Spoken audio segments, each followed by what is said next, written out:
Sa'n da, siwr diwrnod ti wedi gael eddi?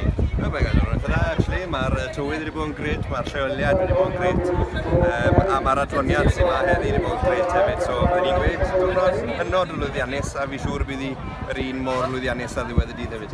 Ti'n swanc iawn nawr yn dy ddillad i gyd? Ti'n mynd cystadlu heddi hefyd?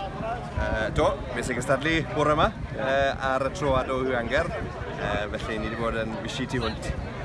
Gobeithio bod Pontchan wedi yn golew. Ie, gobeithio. A gawn ni weld ar ddiwedd y dydd. Mae pob clwb yn neud yn dda yma heddi. Fi'n credu gallu ddim mynd unrhyw ffordd. A beth sy'n gwneud yn materialu Geredigion, yn dweud? Ie, wel, mae'r ffaith bod hi'n wyl symudol, mae fel ystafell yn lithol, ystafell wrth ymweld â wahanol ardaloedd, mae'n dod â hwb i'r ardaloedd hynny.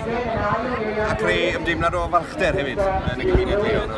Credu dyle'r wyl, y rali, i barhau i fod yn wyl symudol. Rhywbeth eitha doniol wedi digwydd bore yma wel, faint o'ch chi gyd o wych o'ch chi mewn fel swyddogion. Rhywbeth eitha doniol wedi digwydd pan o'ch chi'n paratoi ar gyfer.